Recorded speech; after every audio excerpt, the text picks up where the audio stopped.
Ramadan is around the corner. We ask Allah subhanahu wa ta'ala to allow us to live to see Ramadan, because no day is guaranteed.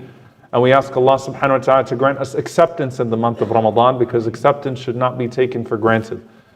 And I know that there are many people that feel the sadness and the weight of what is happening with our brothers and sisters in Palestine, in Gaza. May Allah subhanahu wa ta'ala give them victory. Allahumma ameen. And it's hard to perceive the joy of Ramadan with everything that's happening in the background. But I don't want to talk about the joy and the sadness. I want to start off from this place. First and foremost, we should show gratitude to Allah subhanahu wa ta'ala for allowing us to be present in Ramadan, for giving us the gift of Ramadan, because it is a gift that many people wish that they had, and it is a gift that many people will no longer have because they have passed away before this Ramadan. And so the very first thing that you meet this month with is gratitude to Allah subhanahu wa ta'ala, shukr to Allah subhanahu wa ta'ala, saying alhamdulillah, He gave you another opportunity to live to see this blessed month, to be a part of it, to make du'as where other people cannot make du'a anymore, to partake in acts of worship that others are no longer able to partake in. وَلَئِن شَكَرْتُمْ لَأَزِيدَنَّكُمْ. And if you are grateful, I will increase you. And so the very first thing is alhamdulillah for the blessing of Ramadan, because it is a blessing whether we feel joy or not. It is an incredible blessing that not everyone gets to have, and that we should not take for granted. Another opportunity to please Allah subhanahu wa ta'ala. But then how do I connect it to the moment that I have right now? And many people are saying this Ramadan doesn't feel the same. And what I don't want to happen is that you waste your Ramadan because of your sadness, and you take it for granted and say, you know, this Ramadan is different. Maybe the next Ramadan, things will be different and I'll feel better and I can apply myself in worship. Rather, everything that is happening should be a reason for you to have the best Ramadan of your life. It should actually be the reason for the Ramadan in which you are closest to Allah subhanahu wa ta'ala than any Ramadan prior. Why? When you read about the secrets of fasting and what Ramadan is meant to unveil in our hearts, beyond simply causing us to want to fast from our food and our drink, beyond simply disconnecting us from our desires, it is also meant to connect us to Allah subhanahu wa ta'ala and to the hereafter and to the reward of the hereafter that He promises the righteous believer in a way that nothing else can. And for many Ramadans prior, you spend the beginning of Ramadan peeling the layers, deeper perception, trying to perceive Allah subhanahu wa ta'ala, trying to perceive the hereafter, trying to perceive the reward of the hereafter, trying to perceive the pain and the suffering of your brothers and sisters. And you know what? Allah subhanahu wa ta'ala gave us all a head start. You have a head start bi'idhnillahi ta'ala.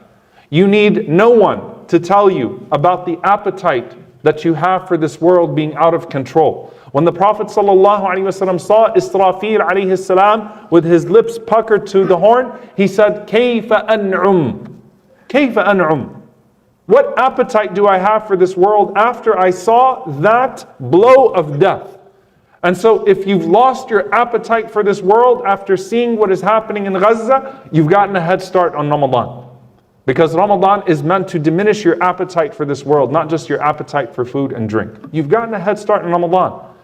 And if you watch those videos that are coming out of Gaza and you feel the pain as if someone is striking you to where you physically can't sleep, all of those ahadith about the fever of the body when any part of it is struck, if it physically makes you sick, if you don't enjoy your food after seeing people that are shredded, like the meat that we eat, then you've gotten a head start on your Ramadan. There's something that Allah subhanahu wa ta'ala was breaking you off from. And even beyond that, if Allah subhanahu wa ta'ala has pushed you to worship Him at a greater level, pushed you to qiyam, maybe you didn't used to make dua so sincerely. Maybe you started to pray qiyam some nights and make dua for your brothers and sisters. Allah gave you a head start on Ramadan. And there are three things that the ulama mention in terms of the depth of perception that should happen in Ramadan, and they all relate to this particular moment that we are in right now, and why this Ramadan has to be different, but not in the way that other people are talking about it being different. It has to be different in a good way. Number one, that you perceive Allah subhanahu wa ta'ala in your personal worship of Him to the point that it is as if you can see Him. It is as if you can see Him. أَن تَعْبُدُ اللَّهَ كَأَنَّكَ تَرَاهُ. That you worship Allah as if you can see Him. You see, كُتِبَ عَلَيْكُمُ الصِّيَامُ كَمَا كُتِبَ عَلَى الَّذِينَ مِنْ قَبْلِكُمْ لَعَلَّكُمْ تَتَّقُونَ. Fasting is prescribed on you so you can become God conscious. But eventually, that God consciousness starts to transcend all of the worldly things that are in front of you and all of the barriers that are between you and Allah subhanahu wa ta'ala, to where you are at such harmony. I'm not preaching with God in the divine sense, not a divine presence, but oneness in the sense that it is as if you can see Him through everything. That this entire reality around you feels like an illusion, and He is the only reality when you enter into your salah and you enter into your acts of worship. It's the depth of your perception, that you perceive Allah subhanahu wa ta'ala through everything. And the reading of the Quran, and the removal of the food and the drink, and the removal of the sins that come with that heightened elevation of consciousness are meant to bring you to that place where you perceive Allah subhanahu wa ta'ala through all of the barriers of what He has created. The second thing is that as it relates to your brothers and sisters, that you perceive them حَتَّى يُحِبُّ لِأَخِيهِ مَا يُحِبُّ لِنَفْسِهِ, until you love for your brother what you love for yourself. What does it mean? يُحِبُّ لِأَخِيهِ مَا يُحِبُّ لِنَفْسِهِ, that you love for your brother what you love for yourself.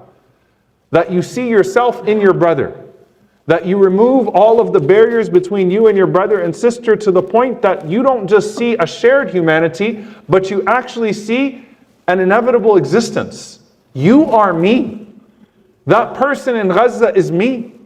That's my child. That's my mother. That's my brother. That's my sister. That is me. And so subhanAllah, when it comes to transcendence with the relationship with the divine, with Allah subhanahu wa ta'ala, that you worship Allah as if you can see Him, because you can't be Him. But when it comes to transcendence with your brothers and sisters, to the point that you become them, because they are living, breathing creatures who say La ilaha illallah Muhammadan Rasulullah just like you. And so it is to the point that my priorities dissolve into their priorities, that their existence becomes my existence, that what they are seeing becomes what I am seeing, that the pain that they are feeling becomes the pain that I have, and therefore my output in regards to them is like the output that I would hope in regards to me if I was in that exact same situation.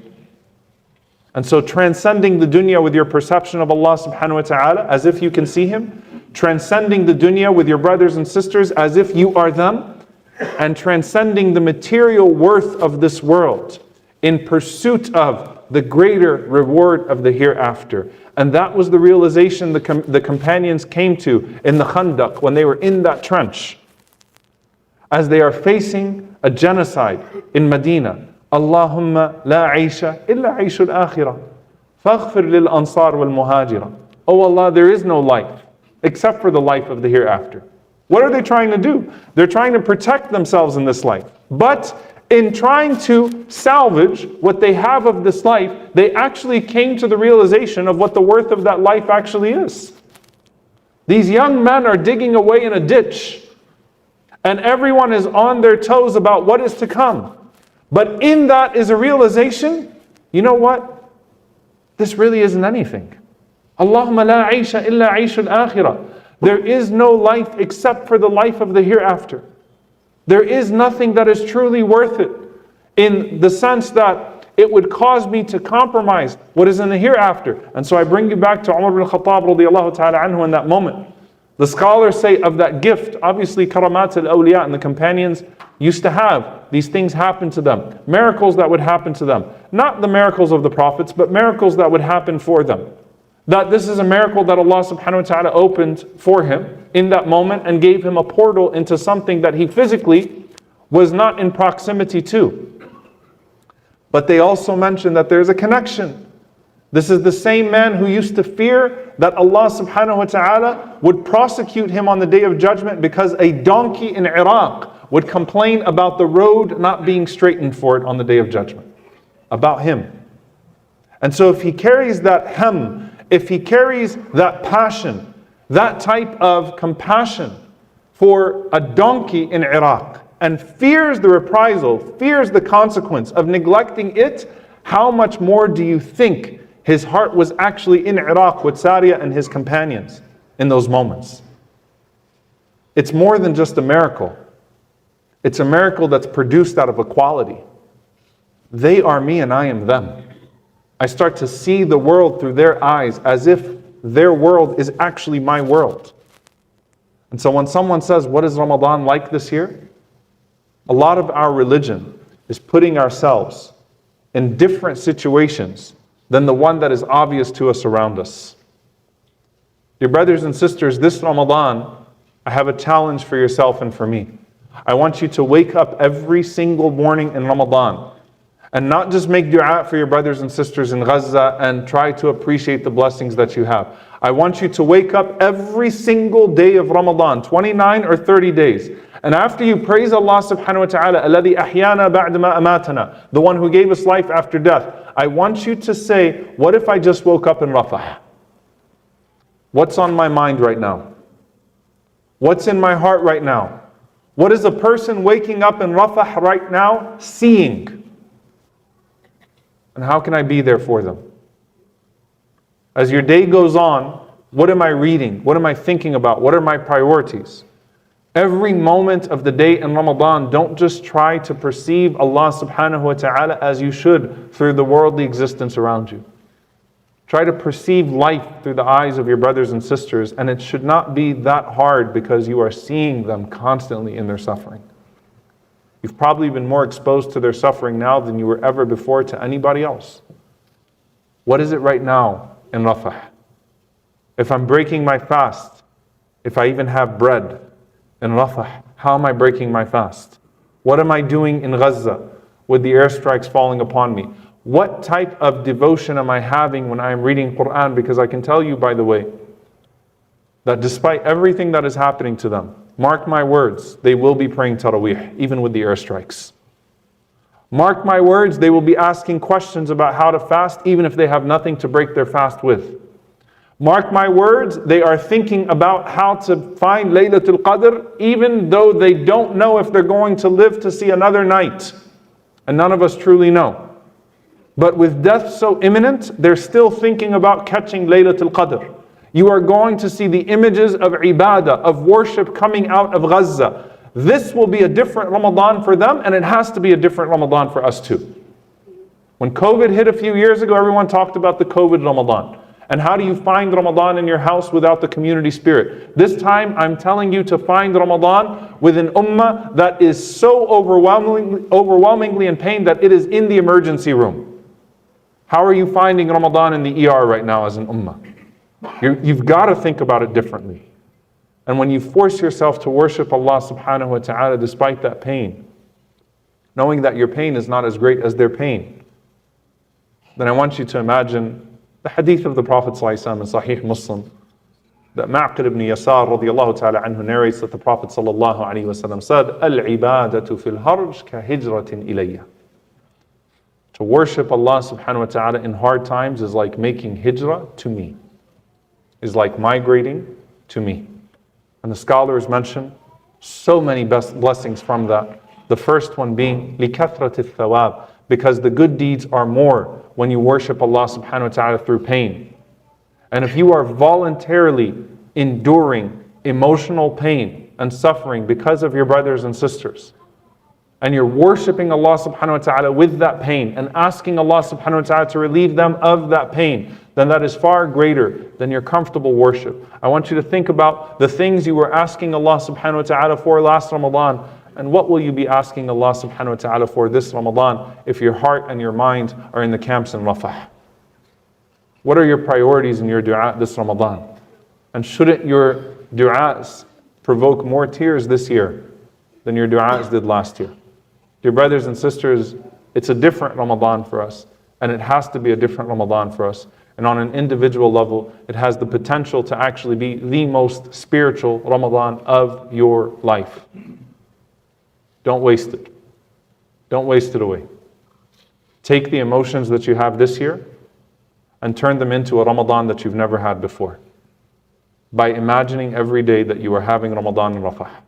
May Allah subhanahu wa ta'ala alleviate the suffering of our brothers and sisters in Gaza and our brothers and sisters all over the Ummah. May Allah subhanahu wa ta'ala allow this special month to bring special victory. May Allah subhanahu wa ta'ala allow the istighfar, the seeking forgiveness of our sins all around the world be a means of alleviating the pain from our brothers and sisters in Gaza. May Allah subhanahu wa ta'ala allow our worship and our du'as to be accepted and to be a means of benefit for them and a means of benefit for us as well in the hereafter. Allahumma ameen. أقول قولي هذا واستغفر الله لي ولكم ولسائر المسلمين فاستغفروا إنه هو الغفور الرحيم.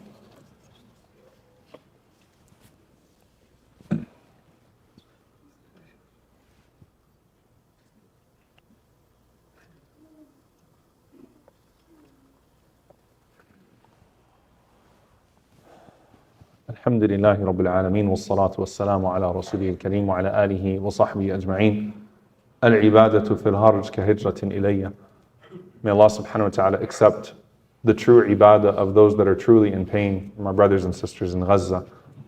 Your brothers and sisters, subhanAllah, as you see their pain, know that there is a tremendous reward that Allah subhanahu wa ta'ala has in store for them, the shuhada and those that are left behind. May Allah subhanahu wa ta'ala accept it from them as well.